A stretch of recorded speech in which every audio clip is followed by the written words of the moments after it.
This is my audience.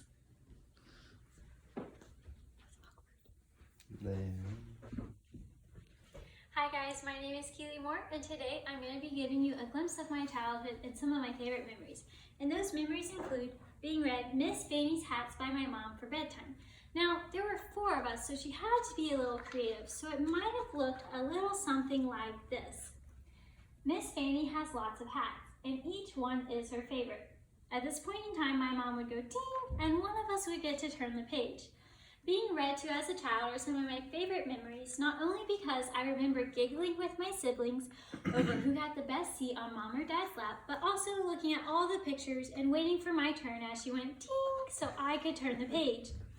As I got older, I started to read by myself, but then I stepped into the role of a babysitter. And as a babysitter, I would sit on the floor and try to read kids' stories. Keyword here is try.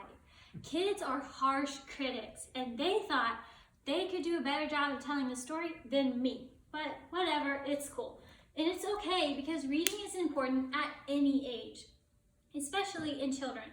According to Merriam-Webster.com, being literate means 1, being able to read and write, and 2, having knowledge and competency in a subject.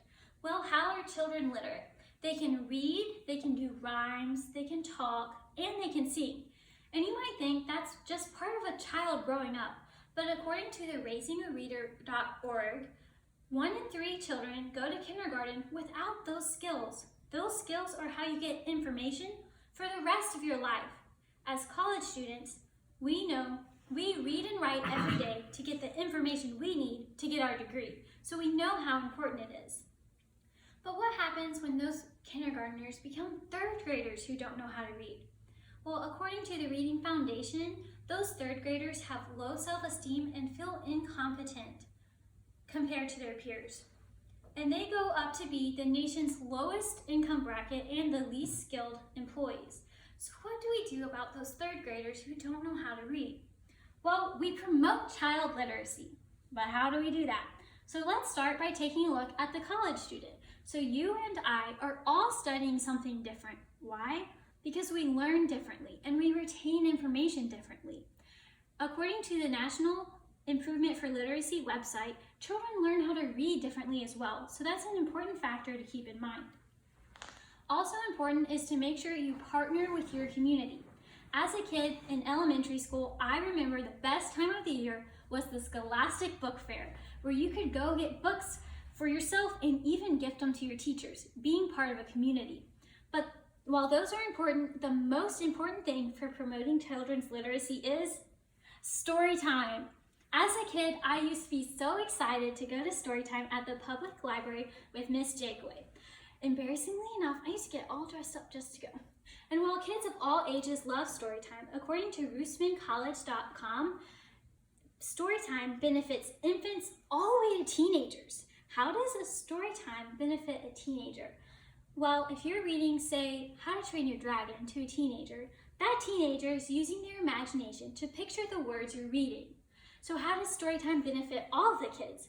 Well, it benefits them by teaching them basic speaking skills, grammar, and vocabulary. It also benefits them by teaching them how to be empathetic. They watch how the characters interact with each other and then learn how to subconsciously apply that to their own life. But one thing I found interesting, according to the Children's Healthcare of Atlanta website, is that being read aloud to has positive effects on your developing brain. Your brain's developing until you're 21 years old. You're never too old for story time. In 8th grade, Miss McBride would read us The Hunger Games as part of homeroom, and we absolutely loved it. And surprising fact, you tend to be closer to people who read to you as a child. Miss Jakeway, Miss McBride, and my parents, 3 people who've had an impact on me, maybe because they read out loud to me. But what happens if we ignore those children in 3rd grade who don't know how to read? As all of us know, our future depends on the generations after us.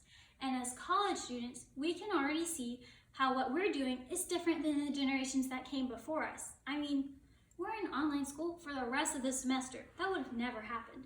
And at college, we also know how important it is to find that one friend in each class to connect with. Well, in an interview done by PBS, adults who don't know how to read feel isolated from their peers and even their spouses. And they're not alone. According to the Rotary.org, 36 million Americans don't know how to read above a third grade level. Now, earlier I mentioned third graders not reading well, feeling incompetent and less secure.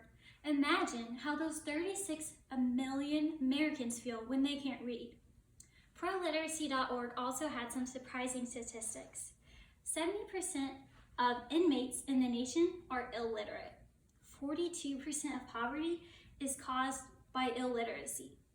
Imagine being a kid where your mom or older siblings don't know how to read well. You are now 72% more likely to end up in the nation's lowest income and the least skilled citizen. I don't know about you guys, but that's kind of sad to me. So what can we, as college students, do to fix that?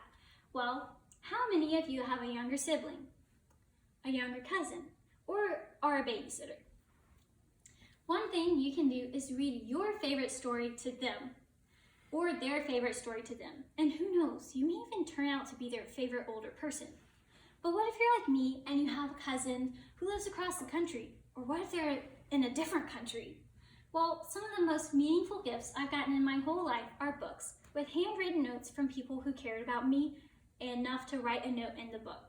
So to recap what I've discussed today, I've told you why literacy is important for children and why story time is important, and what happens if we don't focus on story time for our kids.